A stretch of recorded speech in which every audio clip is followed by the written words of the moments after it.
Just 25 rupees ನಲ್ಲಿ ಶಿವಮೊಗ್ಗದಿಂದ ಸಾಗರ ಜಾತ್ರೆ ನೋಡಕ್ ಹೋಗ್ಬೋದು. ಹೇಗೆ ಅಂತ ತಿಳಿಸ್ತೀನಿ, ಈ ವಿಡಿಯೋನ ಕೊನೆ ತನಕ ನೋಡಿ. ನಮಸ್ಕಾರ. ಶಿವಮೊಗ್ಗ ಕರ್ನಾಟಕದ ಇತಿಹಾಸ ಪ್ರಸಿದ್ಧ ಸಾಗರ ಮಾರಿಕಾಂಬಾ ಜಾತ್ರೆ ಇನ್ನು 2 ದಿನ ಮಾತ್ರ ಇರುತ್ತೆ. ಶಿವಮೊಗ್ಗದಲ್ಲಿದ್ದು ಇನ್ನು ಯಾರೆಲ್ಲ ಸಾಗರ ಜಾತ್ರೆಯನ್ನ ನೋಡಿಲ್ಲ, ಖಂಡಿತ ಸಾಗರಕ್ಕೆ ಹೋಗಿ ತಾಯಿ ದರ್ಶನ ಮಾಡ್ಕೊಂಡ್ ಬನ್ನಿ.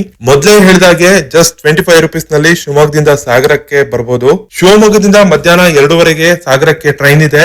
ಈ ಟ್ರೈನ್ ಟಿಕೆಟ್ ಒಬ್ಬರಿಗೆ 25 ರೂಪಾಯಿ ಮಾತ್ರ ಇರುತ್ತೆ. ಈ ಟ್ರೈನ್ ಸಾಗರಕ್ಕೆ ಸಂಜೆ 4 ಗಂಟೆಗೆ ರೀಚ್ ಆಗುತ್ತೆ. ಸಂಜೆ ಆಗಿರೋದ್ರಿಂದ ತುಂಬಾ ಜನ ದರ್ಶನಕ್ಕೆ ಬರ್ತಾರೆ. ಆ ಕಾರಣಕ್ಕೆ ನೀವು ಟ್ರೈನ್ ಹಿಡಿದ ಕೂಡಲೇ ಮೊದಲು ಹೋಗಿ ದರ್ಶನಕ್ಕೆ ಕ್ಯೂ ಅಲ್ಲಿ ನಿಲ್ಲಿ. ಸಣ್ಣ ಮಕ್ಕಳಿಗೆ ಹಾಗೆ ವಯಸ್ಸಾದವರಿಗೆ ಡೈರೆಕ್ಟ್ ದರ್ಶನಕ್ಕೆ ಅವಕಾಶ ಈ ಬಾರಿ ಕೊಟ್ಟಿದ್ದಾರೆ. ಹಾಗೆ ದುಡ್ಡು ಕೊಟ್ಟು ಸಹ ನಾವು ಪಾಸ್ ನ ತಗೊಂಡು ಡೈರೆಕ್ಟ್ ದರ್ಶನಕ್ಕೆ ಹೋಗ್ಬೋದು. ತುಂಬಾ ಹತ್ತಿರದಿಂದ ತಾಯಿಯ ದರ್ಶನವನ್ನ ನಾವು ಇಲ್ಲಿ ಪಡಿಬಹುದು. ದರ್ಶನ ಆದ್ಮೇಲೆ ಜಾತ್ರೆ ಸುದ್ದಿ ಇದ್ರೆ ಹೇಗೆ ಹೇಳಿ. ನಾವು ಸಾಗರ ಜಾತ್ರೆಯಲ್ಲಿ ಏನೆಲ್ಲ ನೋಡಿದ್ವಿ ಅನ್ನೋದನ್ನ ನೆಕ್ಸ್ಟ್ ವಿಡಿಯೋದಲ್ಲಿ ತಿಳಿಸ್ತೀನಿ. ಜಾತ್ರೆ ಎಲ್ಲ ನೋಡಿದ್ಮೇಲೆ ಶಿವಮೊಗ್ಗಕ್ಕೆ ರಾತ್ರಿ 9:15ಗೆ ರಿಟರ್ನ್ ಟ್ರೈನ್ ಇದೆ. ಈ ಟ್ರೈನ್ ಎಕ್ಸ್ಪ್ರೆಸ್ ಆಗಿರೋದ್ರಿಂದ ಸಾಗರದಿಂದ ಶಿವಮೊಗ್ಗಕ್ಕೆ ಒಬ್ಬರಿಗೆ 50 ರೂಪಾಯಿ ಟಿಕೆಟ್ ಇರುತ್ತೆ. ನೀವು ಕೂಡ ಸಾಗರ ಜಾತ್ರೆಗೆ ಇನ್ನೂ ಹೋಗಿಲ್ಲ ಅಂದ್ರೆ ಇವತ್ತೇ ಹೋಗಿ ತಾಯಿಯ ದರ್ಶನವನ್ನ ಮಾಡ್ಕೊಂಡ್ ಬನ್ನಿ.